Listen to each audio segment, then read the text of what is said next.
The raw, distorted guitar riff that rips through the noisy bar isn't coming from a band of 20-somethings trying to be rock stars. It's coming from four grandfathers who, by all accounts, should be at home watching the news. The man at the center of this storm, gripping the microphone with a weathered hand, is Jack Riley. For the last 38 years, Jack's life was a predictable rhythm, a steady beat of routine. Every morning he put on the blue uniform of the United States Postal Service. He walked the same route, delivered mail to the same houses, and exchanged the same pleasantries. His life was a quiet, respectable service to his community. But long before the mail bag, there was a beat-up Fender Telecaster slung over his shoulder. In 1975, Jack, then known as Jax, was the frontman for a college rock band called Faded Echo. They were loud, they were raw, and they were brilliant. They played dive bars and college parties, fueled by cheap beer and an unshakable belief that their music could change the world. Jax's voice was a gravelly howl. Leo's guitar solos were electrifying. Sam's drumming was a force of nature, and Mikey's bass lines were the anchor in their sonic storm. They had a sound, a brotherhood, a fire. But then graduation happened. Life, with its relentless practicality, intervened. Jack got married and took the secure job at the post office. Leo became a high school chemistry teacher. Sam took over his father's construction business. Mikey became an accountant. The amplifiers were unplugged, the guitars were cased, and the Faded Echo fell silent. For 40 years, the rock star was dormant, buried under a life of mortgages, parent-teacher conferences, and sensible footwear. Jack loved his life, but a small, quiet corner of his soul always ached, with a phantom ringing in his ears, a memory of a life lived at full volume. The spark that reignited the flame came from the most unlikely of places, their 45th college reunion. Held in the university gymnasium, it was an awkward affair of name tags, polite small talk about grandchildren, and conversations about retirement plans. During the evening's program, the alumni band, a clean-cut jazz ensemble, took a break. Someone, a classmate who remembered their old gigs, drunkenly yelled out, "Let's get Faded Echo up there!" A wave of laughter and encouragement spread through the crowd. Jack and his old bandmates, now gray-haired men in sensible slacks, looked at each other in a panic. They hadn't played together in 4 decades. But fueled by nostalgia and a bit of courage from the open bar, they reluctantly shuffled onto the stage. They picked up the borrowed, unfamiliar instruments. The first few chords were a clumsy, out-of-tune mess. But then something clicked. Leo's fingers, which now spent their days grading papers, found a familiar riff, a ghost from their biggest local hit. Sam, whose hands were used to hammers, found the beat, simple and powerful. And Jax, closing his eyes, opened his mouth and sang. His voice was rougher, weathered by time, but the raw power, the soul, was still there. For 3 glorious minutes, they were 21 again. The gymnasium was no longer a gymnasium. It was a packed, sweaty club. They weren't retired old men. They were a rock and roll band. When the last chord rang out, they stood there, breathless, chests heaving, looking at each other in stunned silence. The polite applause from their classmates was drowned out by the thunderous roar in their own hearts. The echo was no longer faded. It was alive.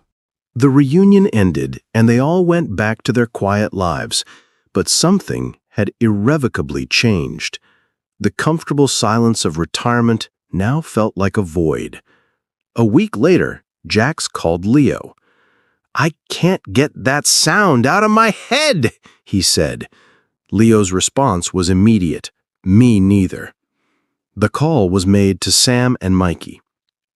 The following Saturday, they found themselves in Sam's garage, a space that smelled of oil and old lawnmowers. It was a far cry from their old practice spaces. The first jam session was chaos. Mikey's fingers, accustomed to a calculator, were stiff on the bass strings. Leo struggled to remember solos he had once played in his sleep. But underneath the rust and the wrong notes, the old chemistry was undeniable.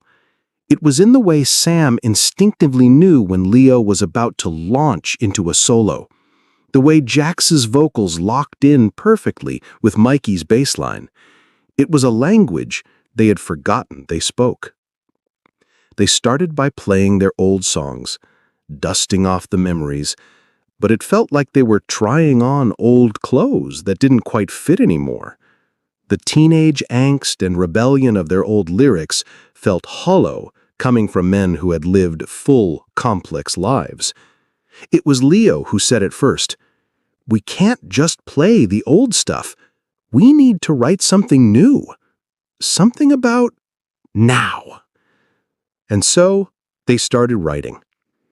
They weren't writing about chasing girls or fighting authority. They were writing about the lines on their faces, about outliving old friends, about the strange and beautiful feeling of getting a second chance at a first dream. They wrote a song called Borrowed Time. It wasn't a lament, it was an anthem, a loud, defiant, guitar-driven declaration that they weren't done yet. After a month of practice, they felt ready. Not for a stadium, but for a stage. Jax used his local connections to book a gig on a Tuesday night at a small, local dive bar called the Rusty Mug. The audience was a sparse collection of regulars and a handful of college kids who were there for the cheap beer, their faces illuminated by the glow of their phones.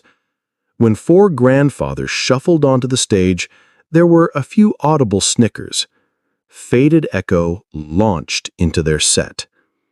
They played their old covers, and the crowd was politely indifferent. But then, for their last song, Jax stepped up to the microphone. "This is a new one," he said, his voice quiet but steady. "It's called Borrowed Time." From the first chord, something shifted in the room. This wasn't a novelty act. This was real. The lyrics, filled with a lifetime of experience, cut through the bar's noisy chatter.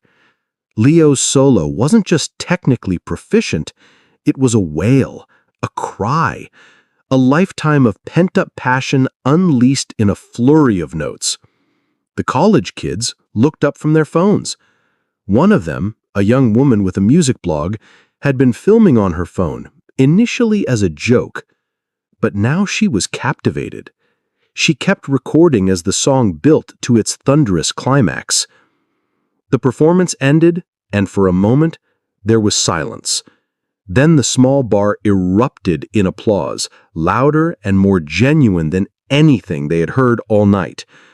Later that night, the young woman uploaded the video to her YouTube channel. She titled it, "These old guys at a local bar just melted my face. Wait for the solo." She didn't expect much, maybe a few hundred views from her friends. But the video, with its raw authenticity and Leo's incredible solo, started to be shared, then shared again. A spark had been lit online, and it was about to become an inferno. The term going viral was something Jack Riley associated with the flu, not with his band. But within a week, the video of Borrowed Time had exploded. It had 1 million views, then 2 million. The comments section was a tidal wave of disbelief and adoration. "This is what rock and roll is supposed to sound like," one comment read. "My grandpa knits. Your grandpa shreds," read another.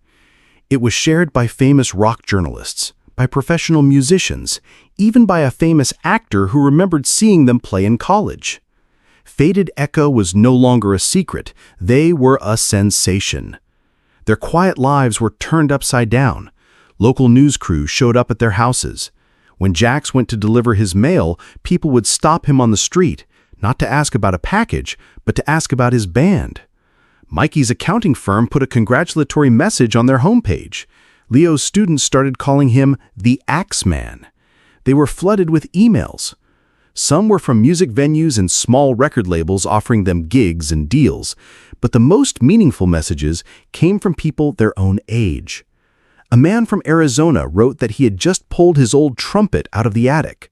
A woman from Florida wrote that their video inspired her to sign up for the painting class she had been putting off for 20 years. Faded Echo had become more than a band. They had become a symbol of rebellion against the quiet tyranny of old age. They were giving an entire generation permission to be loud again. They played more shows, each one bigger than the last. They went from the dive bar to a sold-out local theater. The crowds were a beautiful, strange mix of college kids who loved their raw energy and people their own age, some with gray hair and some with no hair at all of them pumping their fists in the air. Their biggest show came that summer, an opening slot at a regional rock festival. Standing backstage, looking out at a sea of thousands of people, Jax felt a wave of fear. But then he looked at his bandmates, his brothers, and he saw the same fire in their eyes that he had seen 45 years ago. They walked on stage, not as a novelty act, but as a rock and roll band. They launched into Borrowed Time, and a roar went up from the crowd. And then the most incredible thing happened. The crowd started singing along, thousands of voices, young and old, shouting the words that these four grandfathers had written in a dusty garage. They weren't just a band anymore. They were a timeless melody.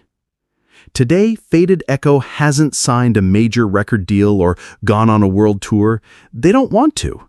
They still practice in Sam's garage. They still argue about chord progressions. They still play because they love it. They proved that rock and roll isn't about how old you are. It's about how much fire you have left in your soul.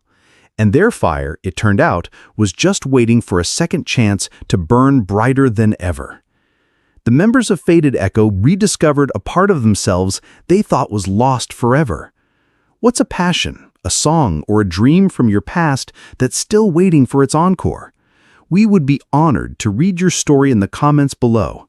To discover more legends who are turning up the volume on life, consider joining our community by subscribing.